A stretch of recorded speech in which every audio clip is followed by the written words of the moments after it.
देखिए 29 तारीख की शाम को लगभग 7:30 बजे राजेश जायसवाल जो कि मिर्ज़ा मुराद थाने के तमाचाबाद गांव के रहने वाले थे, वो अपनी सास को हेरिटेज अस्पताल में खाना, उनकी सास बीमार थी, उनको खाना देने के लिए घर से जा रहे थे।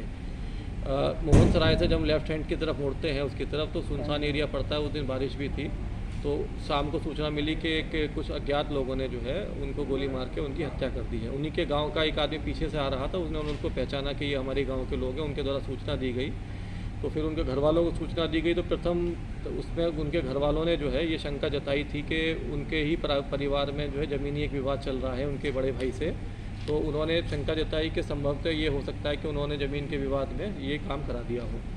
लेकिन पुलिस को कुछ और इसमें उसी रात में इम्पॉर्टेंट क्लूज़ मिल गए थे कि कुछ और भी मामला इसमें हो सकता है, तो हम लोग लगातार उसकी तहकीकात में लगे हुए थे। अंत में देखिए मामला निकल के ये आया है कि जो श्री राजेश जायसवाल जी की ही एक छोटी पुत्री हैं, उनका ही अपने गांव के एक लड़के से प्रेम संपर्क था। उसमें ये दोनों शादी करना चाहते थे, जिसमें राजेश जायसवाल जी कई बार मना भी कर चुके थे। लड़की के ऊपर सख्ताई भी हो रही थी, उसके मोबाइल वगैरह भी ले लिए गए थे, कुछ समय के लिए उसको बाहर भी भेज दिया गया था। लड़के के घर वालों ने भी सख्ताई की थी। तो उसमें ये था कि उनको लगता था लड़की को कि ये शादी में हम लोगों के बीच में अड़चन है। उसी में ही इन लोगों ने जो है प्रेरित होकर जो है उस लड़के को जो है मोटिवेट किया कि भाई या तो हम यहाँ से भाग चलते हैं, वरना जो है जब तक मेरे पिता रहेंगे तब तक हम लोग शादी नहीं कर पाएंगे। तो इसी में ही जब ये उस 29 तारीख को 7 बजे लगभग अपने घर से निकले थे, तो उस लड़की ने इनको सूचना दी मोबाइल से कि पिता मेरे घर निकल चुके हैं, आज इस काम को आप लोग अंजाम दे दीजिए। तो वही दोनों लड़के जो है जो मेन लड़का है एक अभियुक्त जावेद और उसका दोस्त, वो दोनों बाइक से निकले पीछे और मोहन सराय से आगे एक सुनसान थोड़ा सा एरिया पड़ता है ब्रिज के ऊपर, वहाँ इन्होंने इस घटना को कारित किया। घटना से पहले भी जो है उसके इन लोगों की जो है वो कॉल्स आपस में जब इन्होंने रैकी करने के लिए कॉल का प्रयोग किया है, तथा बाद में भी जब ये घटना हो गई है उसके बाद भी इनका कॉल्स का जो है आपस में आदान प्रदान है, SMS का भी आदान प्रदान है। और उसके बाद इन्होंने दोबारा अपना ये घटना करके अपने गांव में ही जाके ये आराम से अपने घर में छिप गए, क्योंकि किसी को शक नहीं था।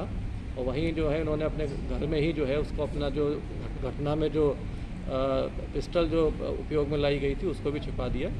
तो ये सारी चीज़ें जब पुलिस ने तहकीकात की तो ये सारी चीज़ें धीरे धीरे निकल के कड़ी से कड़ी जुड़ती गई। इन लोगों को भी जब पूछताछ की गई तो इन लोगों का भी जो है ये इसमें इन्होंने सारी चीज़ें बताई हैं। तो इस तरीके से देखिए ये एक समाज को हिलाने वाली घटना है कि जिसमें अपने पिता की हत्या में पुत्री ही अगर शामिल है, तो ये एक समाज के लिए बड़े चौंकाने वाली बात है।